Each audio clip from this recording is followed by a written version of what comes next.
a pedirles a todos si nos ponemos de pie y voy a leer 4 versículos de la carta que escribe el apóstol Pablo a su amado hijo en la fe, Tito.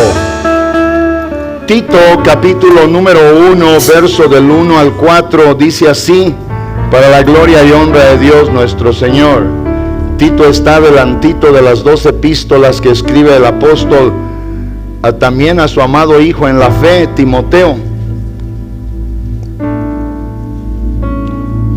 Y ahí en Tito, capítulo número 1, verso número 1 al 4, yo voy a leer en la versión de la Biblia de las Américas, quizás diga un poquito diferente a la versión de la Reina Valera aquí atrás de mí, amén. Pero dice: Pablo, siervo de Dios y apóstol de Jesucristo, conforme a la fe de los escogidos de Dios y al pleno conocimiento de la verdad que es según la piedad, con la esperanza de la vida eterna, la cual Dios, que no miente, prometió desde los tiempos eternos y manifestó a su debido tiempo su palabra por la predicación que me fue confiada, conforme al mandamiento de Dios nuestro Salvador.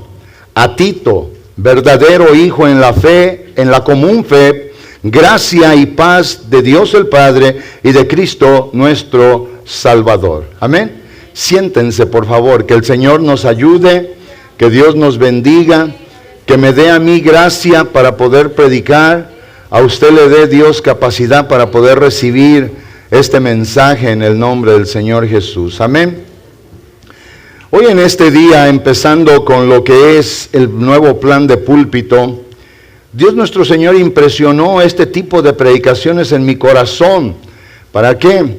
Para que todos los que ya hemos conocido el amor de la verdad y tenemos ahora grabado en nuestra mente y en nuestro corazón de primera mano lo que es la gracia de Dios, no nos olvidemos lo que el Señor nuestro Dios ha hecho. La palabra de Dios declara en Romanos 8:12, y es claro cuando el apóstol Pablo escribe esta hermosa carta también, una epístola que era para la iglesia. Él les recuerda a los hermanos que todos ellos estaban en una deuda que no se puede pagar, una deuda que es imposible poder saldar. Y lo que él dice: nosotros somos deudores al Espíritu, pero no a la carne, para que vivamos conforme a la carne. Vivir conforme a la carne es vivir olvidando la gracia de Dios, el favor de Dios, la misericordia de Dios. Vivir en la carne es hacer todo lo que no agrada a Dios. O sea, es olvidarnos, ser malagradecidos, no tener un corazón lleno de gratitud. Eso es también vivir conforme a la carne. Pero el que vive por el Espíritu y en el Espíritu, por eso en ese contexto del verso 1 hasta el verso número 12, el apóstol está haciendo un claro contraste entre lo que es la vida en el Espíritu y la vida en la carne. Los que son del Espíritu aman las cosas del Espíritu, los que son de la carne aman las cosas de la carne. Ahora, solamente por el Espíritu se puede hacer morir las obras de la carne. Y esto que nosotros oímos es para que nuestra mente y nuestro corazón siempre esté, obviamente, parado delante de Dios, siempre con gratitud por lo que Él ha hecho, lo que no merecíamos, lo que no teníamos absolutamente derecho por haber hecho nosotros algo para Él, que Él nos tuviese a nosotros que recompensar. Nuestra salvación fue obviamente por gracia, como dice Efesios, capítulo 2, versos 7 y verso 8. Para que nadie se gloríe, esto es un don, es un regalo de Dios. Dios nos lo ha dado. No hay nada que el hombre pueda hacer para que ninguna obra, para que el Señor nuestro Dios nos haya dado esta poderosa y maravillosa salvación. Pero ya una vez que la recibimos, todo nuestro ser, como dice primero a los Tesalonicenses 5:23, nuestro espíritu, nuestra alma y nuestro cuerpo debe de estar entregado literalmente a la gloria de Dios, para la alabanza de Dios. de una manera irreprensible. Tenemos que vivir para el Señor. Así es de que todo lo que nosotros ahora hacemos, sea en obras o en palabras, según la palabra de Dios en Colosenses capítulo 3 y verso 17, debe de ser hecho para la gloria de Dios nuestro Señor. Cada acción suya, cada pensamiento, cada obra, todo lo que nosotros hacemos debe de ser hecho todo absolutamente para la gloria de Dios. Ahora nuestra vida debe de estar basada en obra tras obra y tras obra y tras obra. ¿Por qué? Porque tenemos gratitud. Porque Él, habiendo estado muertos, nos dio vida. Habiendo estado en la oscuridad, nos trajo a la luz. Habiendo estado en la condenación, nos trajo a la bendición. Habiendo sido nosotros esclavos del diablo, nos trae ahora a esta maravillosa libertad. Y eso, hermanos, nos debe a nosotros de hacer pensar que nosotros tenemos que vivir en gratitud delante del Señor por todo lo que Él ha hecho. Somos deudores. Nunca le vamos a poder pagar al Señor todo lo que Él ha hecho. ¿Y sabe por qué? Porque en esta tierra no se encontraba la solución ni siquiera para un solo pecado en nuestra vida. Nuestra solución vino del más allá. Nuestra solución vino del tercer cielo. Nuestra solución vino de la eternidad. Todos ustedes que están hoy aquí, que no han recibido a Jesucristo como su Señor, porque hay mucha gente que lo recibe como Salvador, pero Jesucristo no se puede recibir como Salvador si no se recibe como Señor. El Señor es el que viene, el que legisla, el que ordena, el que da la ley al corazón. Él es el que hace su voluntad. Él es el que dicta lo que se va a hacer y a vivir. Y mucha gente quiere encontrar solamente al Salvador, pero no al Señor. No se puede encontrar al Salvador si no se encuentra al Señor. Y para poder encontrar al Señor, se tiene que creer lo que Dios ha hecho, lo que la Biblia nos dice, lo que la palabra obviamente día a día nos refiere, que Dios nuestro Señor hizo aún fuera de este mundo literal, físico, pasajero. Dios lo hizo desde la eternidad. Y ustedes que no tienen a Jesús, no hay otro medio de poder estar un día con Dios para siempre. No hay otra forma de poder ser hecho hijo de Dios. No hay otra forma de poderse reconciliar con Dios. Solamente hay un Salvador. Solamente hay uno que puede dar esperanza. El apóstol Pedro, cuando está hablando en el libro de los Hechos, Lucas oyó lo que Pedro obviamente un día habló. No lo oyó porque tal vez estuvo físicamente ahí, porque todo el libro de Lucas fue indagación que él hizo. Él fue, preguntó, anduvo con la gente, tomó testimonios, pero es obviamente también palabra divina, porque Dios lo guió a Lucas. Y la Biblia declara en el capítulo 4 del libro de los Hechos, verso número 11 y verso número 12, estas palabras. Cuando Pedro está hablando y le está diciendo a la gente encargada del pueblo, a los líderes religiosos, y les dice: este Jesús es la piedra reprobada por vosotros los edificadores.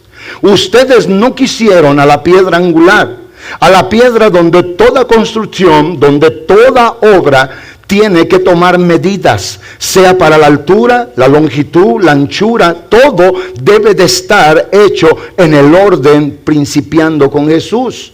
Ustedes la reprobaron, ustedes dijeron: no sirve, no me ayuda para nada. Y el apóstol declara estas palabras: cuando ustedes la reprobaron, ustedes no entendieron que esa piedra, siendo ustedes los edificadores, dice, la cual ha venido a ser la cabeza del ángulo. La cabeza del ángulo también era aquella piedra que en aquellas construcciones en arcos era la que cerraba todo el final de aquella hermosa construcción. Entonces Jesucristo nuestro Señor cumple el propósito de ser el primero y también ser el último. Y en Él nuestra vida debe de estar. Porque Dios es siempre el primero y Él siempre será el último. Sea para empezar a construir la vida, o sea para que la vida se termine. Alguien diga conmigo: debe de empezar con Jesús. Debe de acabar con Jesús. Si una vida comienza con Jesús, escuchen bien, pero no termina con Jesús, fue una vida vivida en vano. Muchos han comenzado con Jesús, pero muchos han terminado sin Jesús. Hoy es el tiempo de entender que lo que se principia con Jesús se tiene que terminar con Jesús. El que un día conoció a Jesús debe de vivir, permanecer con Jesús hasta el fin. Debe de estar con Él hasta el fin. Porque el que persevera hasta el fin, ese será salvo. Ese tendrá el regalo de la recompensa de la vida. Ese. Dios nuestro Señor, ponga el texto nuevamente, hermano Jerry, por favor. Dios nuestro Señor hoy quiere invitarte a ti, que no eres de Jesucristo, que no te vayas de este mundo sin la esperanza de Él.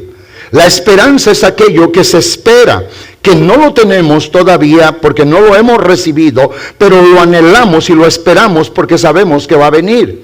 Y cuando Pedro dice estas palabras, entonces, volviendo al texto de lo que es Hechos 4:11, entonces él dice estas palabras, la cual ha venido a ser la cabeza del ángulo. Y luego el verso 12 dice, y en ningún otro hay salvación. No hay salvación aparte de Jesús. No hay esperanza aparte de Jesús. Porque no hay otro nombre bajo el cielo dado a los seres humanos en quien puedan ser salvos. No lo hay. No lo hay. No busque más. No lo hay. Es Jesús o fuera de Jesús no hay nada. Hoy yo, al traer este mensaje de predicación, quiero decirles a ustedes que el título de mi mensaje es Escogidos desde la eternidad. Y aunque yo obviamente no voy a dar aquí una clara síntesis o una tesis bien estructurada, porque el tiempo nunca nos lo va a permitir el tiempo. Para esto se necesita hacer una serie de predicaciones y irlas llevando una con una y conectar el primer domingo, el segundo, el tercero y el cuarto domingo. O el quinto domingo cuando tiene 5 semanas el mes. O 5 domingos o 5 miércoles. Pero lo que sí quiero hacer yo quiero hablarles de ustedes de lo que es el kairos de Dios y no el cronos de los hombres. Porque el crono de los hombres es el tiempo nuestro. El kairos de Dios es el tiempo de Dios. Es el estado de Dios. Donde Dios nuestro Señor hace todo para nuestra vida, para los seres humanos. Entonces Dios nuestro Señor nos escogió, como leímos en el texto memorial, desde la eternidad. Y la Biblia nos comprueba a nosotros que Dios es el único que puede hacer y llamar las cosas que no son como si ya fuesen. Le decía ayer a mi hijo, cuando estaba sentado junto conmigo en las conferencias y enseñanzas, cuando uno de los expositores o de los predicadores que expusieron temas dijo este texto, le digo, es mi introducción para mañana en mi mensaje. Romanos capítulo 4, versos 16 y 17. Le digo, es mi introducción. Y lo que dice el apóstol Pablo, dice, por tanto es por fe para que sea por gracia. Está hablando obviamente de lo que es la vida de Abraham, lo que era Abraham el patriarca, el hombre de la fe. Y está hablando de él, que él creyó a Dios. Y cuanto él creyó a Dios, dice, le fue contado por justicia. Y lo que el apóstol hace aquí, hace un contraste entre lo que es la fe, la gracia, y lo que es la ley, obviamente. Y él cuando dice, por tanto es por fe para que sea por gracia, a fin de que la promesa sea firme para toda la descendencia de ¿quién? De Abraham. No solamente para la que es de la ley, sino también para los que son de la fe de Abraham. Esto es a nosotros. Porque según Gálatas capítulo 3, hoy todos los que tenemos la fe de Abraham, somos los que creemos en Cristo y somos hijos de Abraham.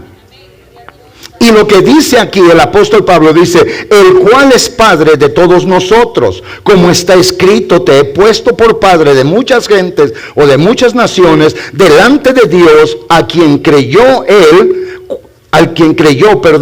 el cual da vida a los muertos y llama las cosas que no son como si ya fuesen. O sea, lo que yo quiero hacerle saber a usted hoy en este día, o recordarle a usted, que nuestra salvación no principió aquí en este mundo. Nuestra salvación tiene su origen allá en el cielo, en el estado de la eternidad. Nuestra salvación comenzó en la mente y en el corazón de Dios, en el plan perfecto de Dios nuestro Señor.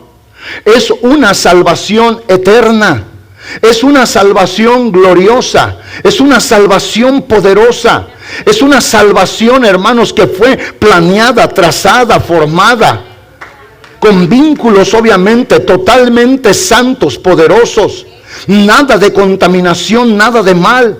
Porque Dios nuestro Señor pudo ver antes de que cualquier ser humano existiera lo que Él iba a hacer en el desarrollo de la vida. Por eso cuando la palabra de Dios nos enseña, hablando en el tiempo de la bestia, el anticristo y todo eso, en Apocalipsis 13:8, declara la palabra de Dios. Y solamente expongo este texto para confirmar que el dueño de nuestra salvación, Él fue inmolado, o sea, Él fue maltratado, golpeado, humillado, expuesto públicamente para venir a hacer la salvación de los seres humanos. Y por eso Juan lo pone de esta manera. Y dice, y lo adoraron todos los moradores de la tierra. ¿A quién? Al anticristo. Y lo dice, todos los moradores de la tierra cuyos nombres no están escritos en el libro de la vida del Cordero que fue inmolado desde el principio del mundo. Algunas versiones dicen desde antes de la fundación del mundo. El Cordero de Dios, la humanidad de Dios, fue inmolada desde la eternidad. Fue golpeada, fue herida, fue maltratada. Dios ya había puesto en ese plan perfecto lo que Él iba a hacer. Ahora, es importante que nosotros entendamos, porque yo le voy a definir en la prédica lo que es ser escogido y lo que es obviamente el estado de la eternidad. Y si miramos el concepto de eternidad según lo de esta vida, lo de esta tierra, hablando secularmente, solamente dicen los diccionarios o las enciclopedias que la eternidad es el concepto, dice, que nació de un vocablo latino, o latín, perdón. Y en este vocablo latín que es aeuternus, dice ciertamente relacionado, escuche bien, relacionado con el de inmortalidad. Se refiere popularmente a ello. Unas veces aún también habla de duración infinita. Eso es lo que la gente secularmente dice que es la eternidad. Una duración sin límites, otra designación para poder comprender lo que es secularmente eternidad, dice que es algo que tiene existencia sin tiempo o fuera del tiempo. O sea, no existe eso. No es como nosotros conocemos el tiempo. Yo para poder tomar ese vaso, tengo que pensarlo y tengo que accionar.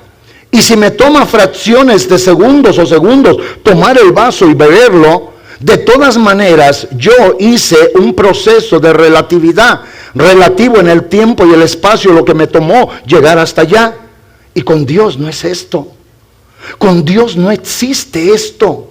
Ahora, eso es lo que secularmente se dice. O sea, donde hay o donde no hay una existencia de tiempo o fuera del tiempo. Qué increíble es esto. Ahora, también secularmente bíblicamente la palabra eternidad dice con el origen en el latín que había dicho ya anteriormente, aeuternus, y luego dice, la idea de eterno describe aquello, escuche bien, que no posee principio ni punto final. Yo le agradezco a Dios que Él tiene una mente infinita. Y qué bueno que nos ha dado a entender que nosotros somos finitos. Y esto, amados hermanos, usted va a decir, entonces, ¿qué pues? ¿Qué fue primero, la gallina o el huevo? Muchos se confunden. Yo le voy a decir qué fue primero. La gallina. Te voy a decir, ¿cómo? La gallina. Dios en el Génesis hizo todos los animales. No le ande dando muchas vueltas. No pudo haber huevo. Hubo gallina para que pusiera huevos. pastor, ¿qué nos está diciendo esto? ¿Por qué estoy movido a predicar esto? Y es más, si no termino la predicación, la voy a continuar el próximo domingo, aunque quite otra de ahí. ¿Sabe por qué? Porque ahora en el campamento de las mujeres, ustedes que no fueron, hermanas, perdieron una poderosa y grandísima bendición. Y ojalá y se sientan mal para que para el año que viene vayan. Sí, porque si les digo, I don't care, entonces no va a pasar nada. Ojalá y se sientan mal. ¿Saben por qué? Yo lo vi. Nadie me lo contó. Yo lo vi. Es algo que aún todavía necesito digerir en mi mente, en mi corazón. Yo lo vi. Miré un portal eterno abrirse. No miré a nada salir de allí. Pero sí se podía percibir lo que en ese portal había al otro lado. En un lado estaba un grupo de mujeres todas despeinadas y nosotros todos sudados. Pero en esa puerta, al otro lado, era paz. Era limpio todo. Era hermoso. Era deseable. Yo me quedé atónito, quería como brincar adentro de ello. Quizás hubiera desaparecido, para muchos bien, para otros no. Pero yo me quedé parado porque no pude comprender, mi mente no pudo comprender de inmediato lo que allí estaba sucediendo. Pero sí pude ver que cuando ese poder salió de ese portal, derribaba a quien sea. Y si a mí no me derribó, me dejó parado para que yo entendiera, viera. Por eso le preguntaba al asistente pastor, ¿qué vio? ¿Qué oyó? Y yo nomás miré que se quedó como congelado con su guitarra. Y nunca había visto los ojos del hermano Fermín tan grandes como ese día. Nunca. Siempre lo he visto con los ojos así, no sé si los tiene abiertos o cerrados. Siempre. Y lo digo porque así lo veo. Pero ese día miré sus ojos, se quedó. Y yo le dije, ¿qué vio? ¿Qué oyó? Porque algo poderoso hubo en ese momento. Algo glorioso había entre los grupos, porque Dios estaba presente, porque Dios estaba entre nosotros. Volviendo a lo que es el significado de la palabra eternidad, bíblicamente dice con el origen en esa palabra latín, la idea denota o describe aquello que no posee principio ni punto final. Vaya vamos. El término está asociado con la inmortalidad, con lo que no tiene límites, porque es infinito. Y Dios nuestro Señor, eso es lo que Él hizo. Él vino de ese lugar donde no existe el tiempo. Por eso no se puede decir, los predicadores no podemos decir en el tiempo de la eternidad, porque no hay tiempo. Tenemos que decir en el estado de la eternidad, cuando se está allí. Allí no existe el tiempo. Por eso todos los que lleguemos allá, ¿quién dice amén conmigo? Amén, qué bueno. Todos los que lleguemos allá con el Señor, nunca vamos a envejecer. Habiéndosenos dado una nueva naturaleza santa, perfecta, hermanos, incorruptible, y hasta con un nuevo nombre. Todos los que no están a gusto con su nombre ahora, el Señor tiene uno y no nos va a quedar mal el Señor. Pero todo eso será en el estado. Ese aplauso es para ti, Señor, porque hay mucha gratitud, hay mucho reconocimiento a la grandeza de tu amor, tu infinita bondad y tu misericordia. El Señor nuestro Dios quiere entonces que creamos que este mundo que podemos ver, visible, tangible, que podemos tocar, no es todo en nuestra vida. Aunque aquí lo que ya tenemos nos ayuda a disfrutar ahora de lo que es obviamente un proceso hacia la eternidad. Pero Dios quiere que entendamos que nuestro origen, comenzó allá. En la mente, en el corazón de Dios. Aun cuando nacimos. Él fue el que decidió lo que íbamos a hacer, hombre o mujer. Él lo supo desde allá. Él lo hizo desde allá. Y Él quiere llevarnos a nosotros a ese estado de la eternidad con Él para siempre. Pero lo importante es entender que cuando Dios nuestro Señor, según Gálatas 4:4, el apóstol Pablo, habiendo recibido por el Espíritu de Dios revelación y conocimiento, inspiración para escribir, él declara fielmente: pero cuando vino el cumplimiento del tiempo, todo lo que Dios había planeado en el estado de la eternidad, Dios tenía un orden en el tiempo nuestro, según las leyes nuestras. ¿Para qué? Para que en ese tiempo Dios cumpliera todo lo que Él había prometido. Dios envió a su Hijo, nacido de mujer, bajo la ley. La encarnación de Dios vino, ¿para qué? Para que fuera el sacrificio por toda la humanidad. Para que fuera el medio de la redención. Es de la forma en como Dios nos volvió a comprar a nosotros. Habiéndose perdido nuestra vida, Dios hizo esto para podernos redimir. Dios bendijo nuestra vida así, de esta manera. Ahora, si volvemos al texto, dejando Gálatas 4:4, cuando se cumplió el tiempo y todo lo que sabemos de la historia, obviamente, de la natividad, no de la Navidad, de la natividad. Cuando nace el Señor, cómo Dios habló, cómo Dios puso todo, cómo vino el Salvador, cómo llegó ahora después del tiempo a nuestra vida. La palabra de Dios, si volvemos entonces a donde leímos a Tito, dice claramente el apóstol, al hablar todo lo que él había recibido del Señor, él confirma y dice: Pablo, siervo de Dios y apóstol de Jesucristo. O sea, Dios mi Señor me tiene a mí como un esclavo. Yo soy el que sirvo, yo soy el que hago todo esto, pero recibí un llamamiento en Dios el Salvador para yo ser enviado, para ir a los gentiles, para hablar también a los judíos, a los príncipes, a los reyes, a la casa de Israel. Y luego dice: yo soy ese apóstol. Soy el apóstol enviado por Jesús. Y luego dice: conforme a la fe de los escogidos de Dios y el conocimiento de la verdad, que es según la piedad. ¿Qué es esa palabra, la piedad? La piedad es todo lo que nosotros hemos oído porque alguien nos lo ha enseñado, predicado, que habla de la bondad, el amor, la misericordia de Dios nuestro Señor. Esa es la piedad. La piedad es todo el conocimiento que se nos ha dado a través del Evangelio de que Dios hizo algo y lo hizo para nosotros. De que Dios dio algo y lo dio para nosotros. Esa es la piedad. Es el conocimiento, la revelación, el entendimiento que Dios nos da de que Él tenía un plan para redimir a la humanidad.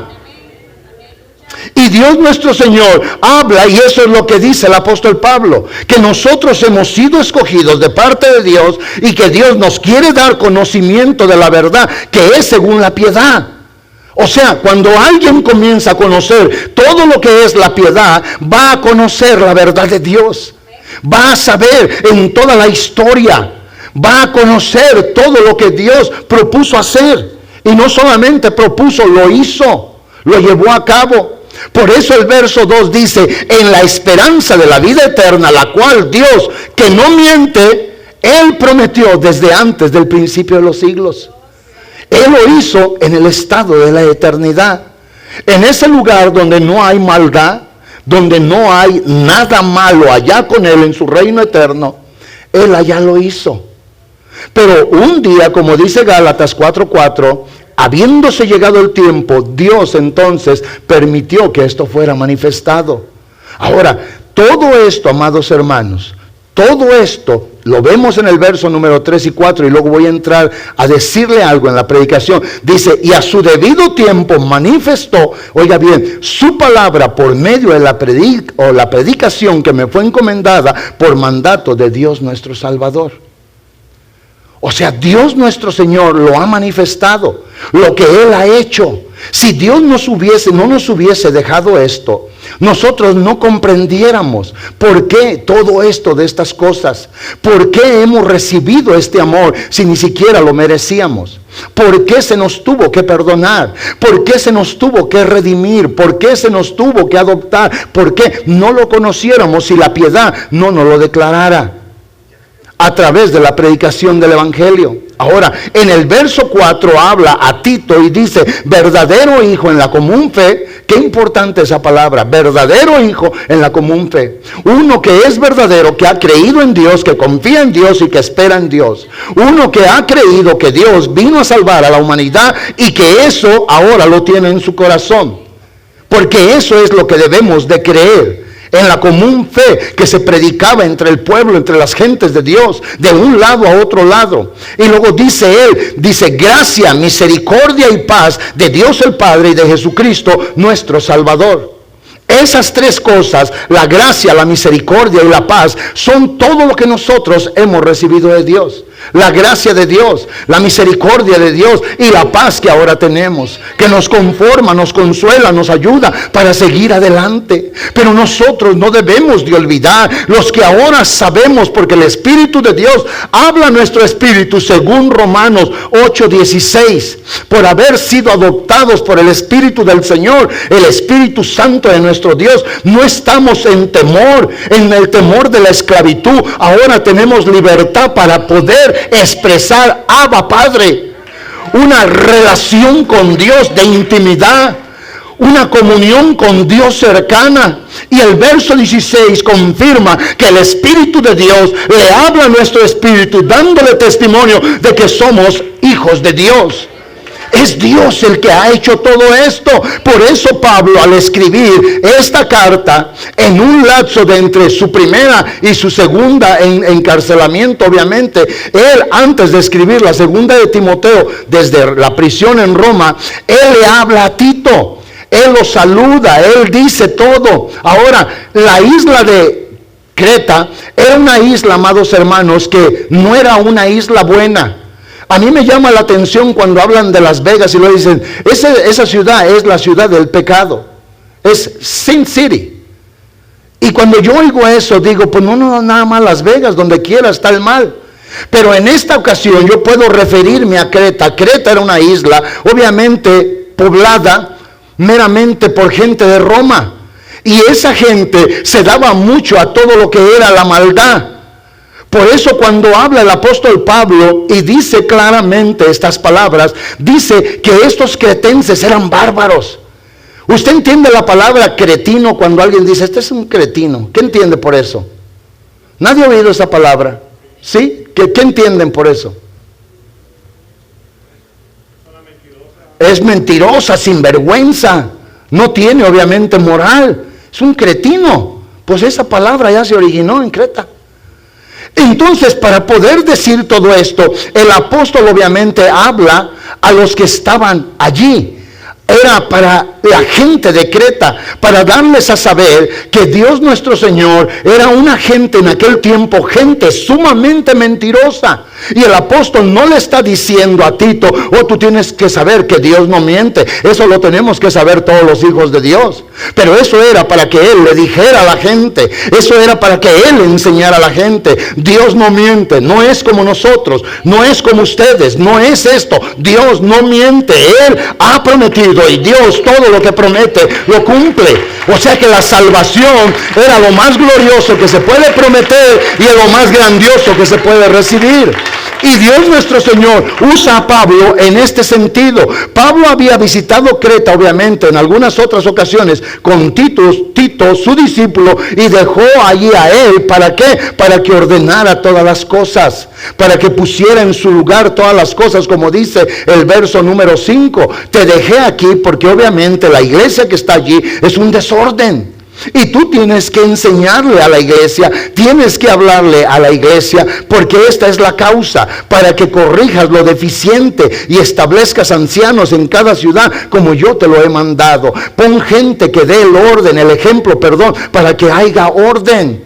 ¿Por qué? Porque nosotros, la gente de Dios, los que hemos recibido de parte de Dios lo más glorioso que vino desde la eternidad a nuestra vida, tenemos que ser gente de orden. Tenemos que ser gente que puede enseñar a otros que lo más glorioso que se puede tener hoy en la vida es ser de Dios. Es el regalo de la salvación de Dios. Son las promesas de Dios a nuestra vida.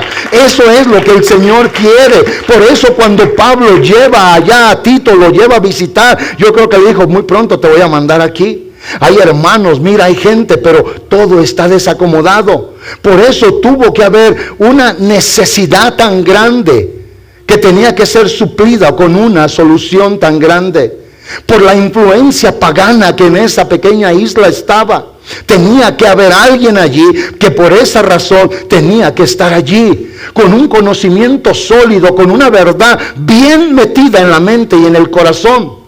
Y ese tenía que haber sido Tito, uno que había andado con el apóstol Pablo, uno que había conocido el amor de la gracia de Dios, uno que conocía el poder de Dios, uno que conocía la fidelidad de Dios.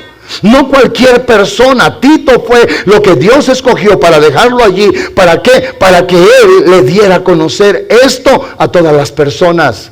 Ahora, esto, hermanos, es importante. En una frase corta nosotros podemos entender que Pablo nos da una percepción clara de la razón para vivir. La razón para vivir se llama en sí mismo que nosotros somos los hijos de Dios. La gente que le sirve a Dios como siervos. La gente que Dios ha amado. La gente que Dios ha perdonado. La gente que Dios ahora nos puso esperanza. La gente que ahora con todo lo que Él ha hecho nos da esa razón para vivir. Nuestra vida tiene un propósito claro. Nuestro enfoque debe de estar bien afirmado en todo lo que hemos recibido.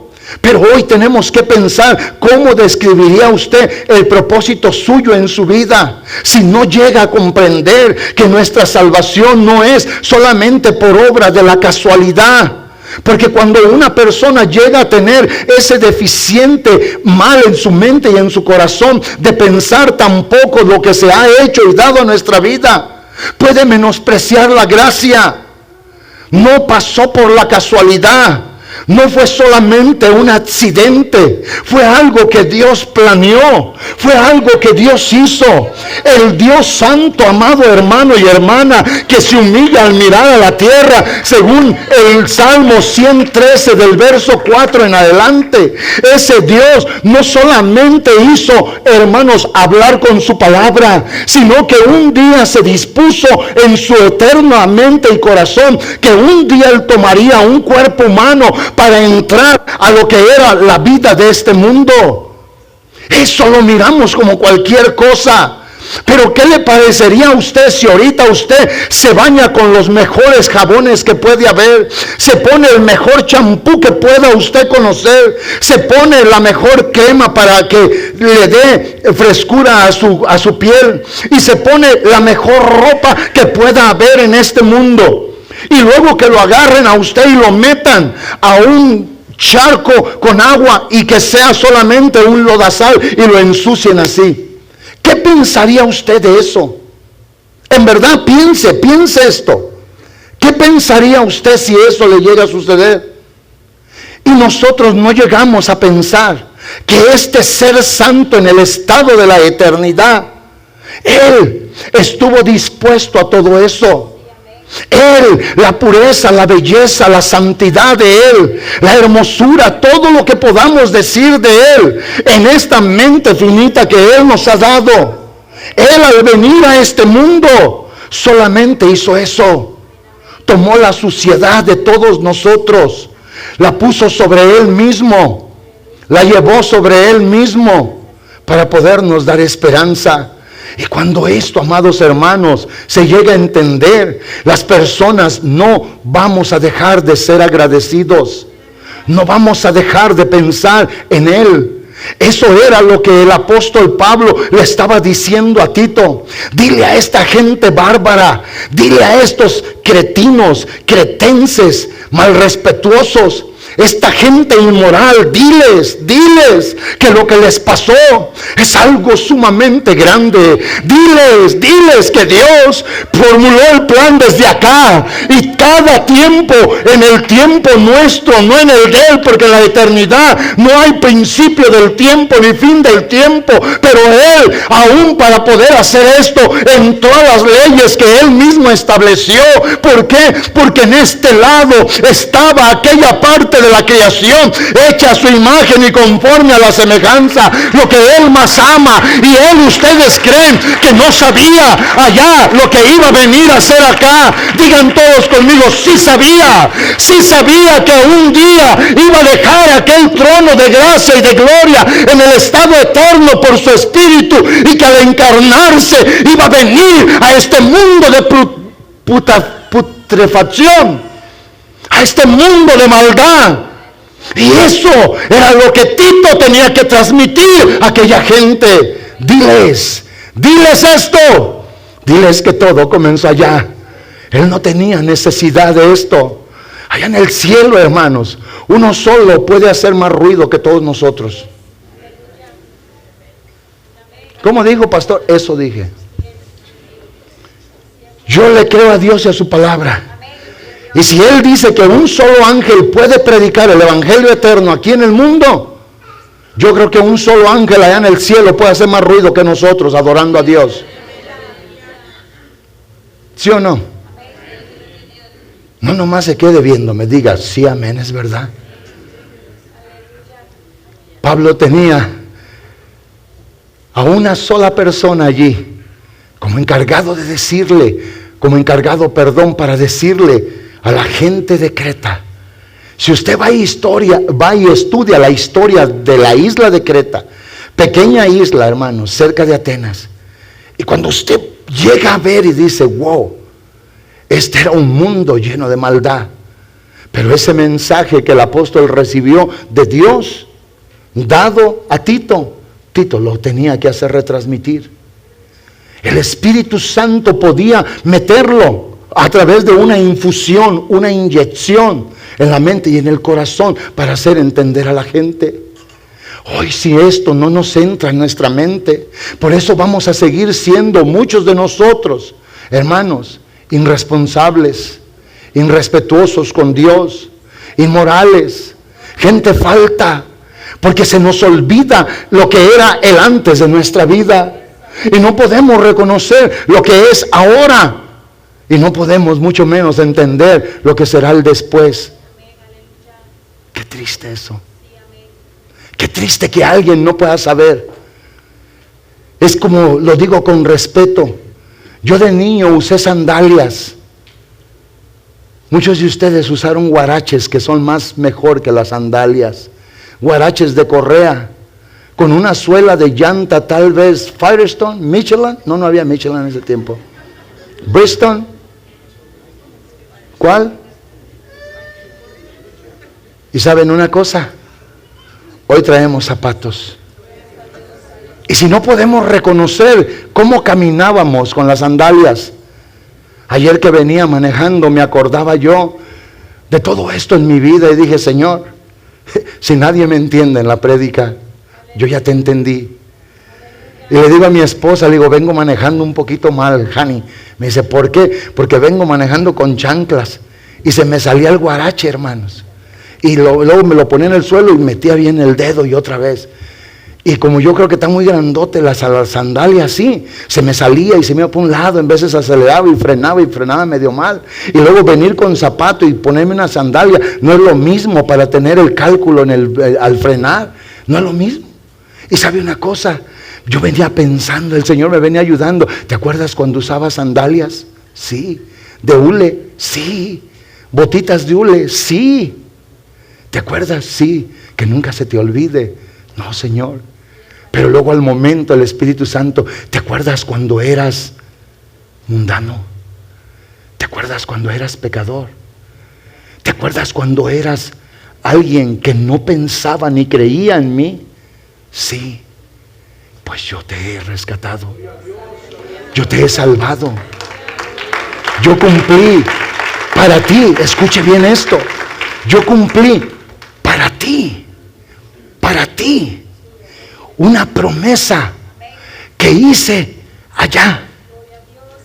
Algo que prometí cuando no estaba Adán, cuando no estaba Abraham, cuando no estaba Moisés, cuando no estaba David, cuando no estaba Daniel, cuando no había ninguno de los discípulos o apóstoles, cuando no estaba María, cuando no estaba Pablo, Cuando no estabas tú para llegar a ti, yo te hice esa promesa a ti. Y un día vine y te la cumplí a ti. ¿Alguien está entendiendo lo que estoy diciendo? Porque yo soy el Dios que no miente. Yo te miré en el estado de la eternidad. Yo te miré. Yo sabía que te iba a dar vida. Sabía que te iba a poner en el mejor lugar del mundo, Centroamérica. O Norteamérica. O Sudamérica. Yo sabía que te iba a ser mexicano. Yo lo sabía. Yo sabía. Porque yo estoy entre todo el principio y todo el fin. Todo lo sé. Todo lo conozco. Todo está bajo mi control. Ven, Jorge Luis, al piano, mijo. Voy a terminar esto para la semana que viene porque en verdad, y lo digo con mucha humildad, ni siquiera me salí de la introducción. Pero Dios hizo eso. Y con esto me voy a quedar. Esta promesa del Dios que no miente, Dios lo prometió, fue hecha a usted. Fue hecha para su casa. Fue hecha para todo el mundo. Por eso la palabra de Dios dice en 1 de Juan 2, verso 1 y verso 2.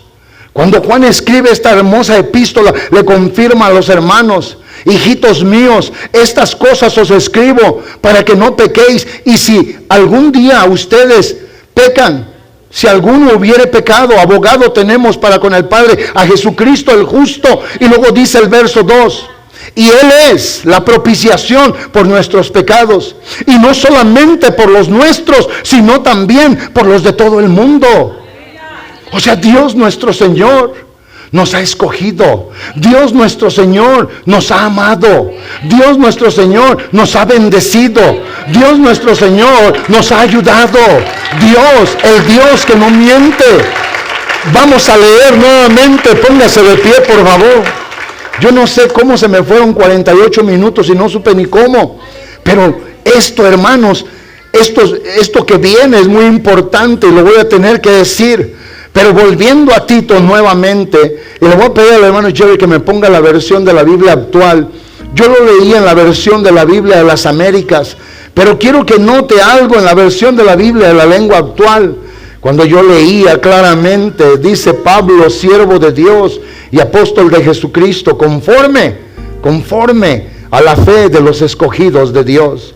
Ahora vea, claramente declara la versión de la lengua actual: yo te ayudé a confiar en Jesucristo y por eso tú eres para mí como un verdadero hijo. Es Pablo hablándole a Tito. Yo te prediqué a ti. Yo te hablé a ti. Yo te enseñé a ti de Dios. Yo te lo dije. Tú y yo confiamos en Dios. Por eso yo le pido a Él, que es nuestro Padre, y a Jesucristo nuestro Salvador, que te llene de su amor y de su paz. Vea, como bien sabes, yo soy servidor de Dios. ¿A dónde se me fue, hermano Jerry? Ok.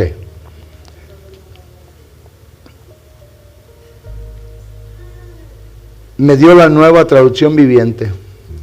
Yo la conozco también, esa no es. Amén. Ahora sí me dio la que yo quería. Como bien sabes, soy servidor de Dios y apóstol de Jesucristo.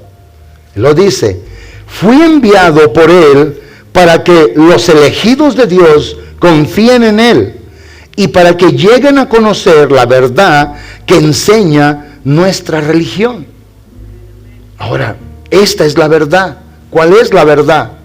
No voy a usar lo que va a ser en el próximo estudio, ¿verdad? Pero ¿qué es la verdad? Aquella verdad que Pilato dijo, ¿qué es la verdad? Ya en el estudio se lo vamos a decir allá. Dice: así estarán seguros de recibir la vida eterna.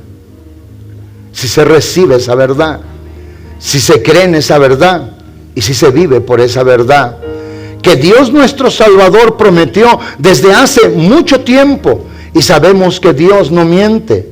En el momento que Él consideró oportuno, me dio ese mensaje y me pidió que lo anunciara a todos los demás. Yo con esto voy a terminar. Ese mensaje no se pudo haber quedado solamente en Creta.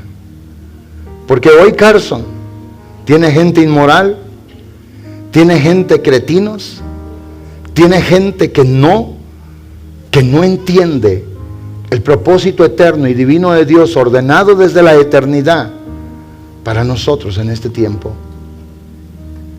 O sea, Pablo le dice a Tito, yo te ayudé, yo te enseñé, pero ahora el compromiso está sobre tus hombros de que tú enseñes a estos, corrijas todo lo que hay en sus vidas, les enseñes a que esta verdad, si se recibe, les puede dar la esperanza de la vida eterna. Hoy, según la palabra de Dios, en 2 Corintios 5, 17, 18 y 19, si creemos que la palabra de Dios nos dice, de modo que el que vino, el que está, el que ahora vive en Cristo, es una nueva criatura. Todo lo viejo pasó, pues el Señor nos ha dado una vida nueva. Pero en el verso siguiente, el verso 18, confirma claramente la palabra de Dios. Y todo esto proviene de Dios, quien nos reconcilió consigo mismo por Cristo y nos ha dado a nosotros el ministerio de la reconciliación. ¿Qué tiene que hacer el que conoce el amor? Es expresar lo que es el poder del amor. ¿Qué tiene que hacer el que ha conocido en vida propia el poderoso perdón de Dios? Es ir y decirlo. ¿Qué tiene que hacer el que sabe de la fidelidad de Dios? Es ir y contarla. Que aunque pasen los tiempos, Dios es el mismo, según Hebreos 13:8. El de ayer, el de hoy, para siempre. Él no cambia. Él es santo, su naturaleza, Él es bueno, Él es maravilloso, misericordioso. Hablar de Dios es lo más seguro que podemos hacer. Hablar del Señor es lo más grande que podemos hacer. Pero volviendo a 2 Corintios 5, 18, el apóstol declara estas palabras: que nos reconcilió, porque todo esto proviene de Dios, que nos reconcilió a nosotros consigo mismo por Cristo y nos dio el ministerio de la reconciliación. Y el verso 19 lo cierra y dice de que Dios estaba en Cristo. El eterno Espíritu estaba en el cuerpo humano de Jesús. Dios en Cristo. Ese Dios que salió del estado de la eternidad tuvo que hacerse como su creación y vivió como hombre entre los hombres, pero sin pecado, porque su naturaleza santa de Él no podía ser violada aún ni por las mismas leyes que Él había establecido. Y en eso me voy a enfocar en la semana que entra. Pero lo importante es que estaba Dios en Cristo reconciliando al mundo consigo mismo, no tomándoles en cuenta a los hombres sus pecados, pero nos encargó a nosotros la palabra de la reconciliación.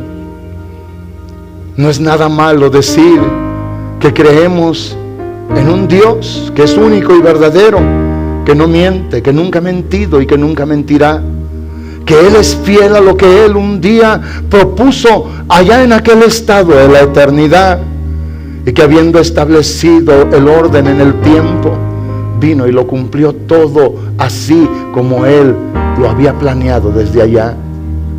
¿Ustedes creen que Él no me vio a mí? Me vio, miró mi vida, sabía en qué momento iba a llegar su llamado para mí, sabía lo que Él iba a hacer conmigo, como también con usted. Eso no lo podemos quitar, hermanos, de nuestra vida. Eso no lo podemos quitar de nosotros. Hoy nosotros, según el verso 20, somos embajadores. Un embajador es aquella persona, si trabaja en las Naciones Unidas y viene enviado de la embajada china o rusa o alemana, ese embajador, al estar ahí sentado, se le ha delegado autoridad de su país para que él tome todas las decisiones que quiera tomar, y su país lo va a respaldar a él. Su país va a aprobar todo lo que el embajador diga. ¿Por qué? Porque al darle esa autoridad, él puede decidir en las cosas que él quiera, que sean de conveniencia a su nación, que sean para beneficio para su tierra, para su gente. Y el Señor nos ha hecho embajadores a nosotros. Hoy cuando llegamos a una casa, el Señor nos ha dicho: tú eres mi embajador. Hagas lo que hagas en este hogar, yo lo voy a respetar, pero lo que tienes que hacer, tienes que tener el cuidado de que todo lo que hagas y digas o des beneficie a lo que te envió. Que el reino de los cielos siga creciendo. Que el que es Señor del reino de los cielos siga siendo exaltado y glorificado. ¿Entienden eso, amados hermanos? Y esto es que somos embajadores en el nombre de Cristo, como si Dios mismo rogase por medio de nosotros, o rogamos en el nombre de Cristo: reconciliaos con Dios.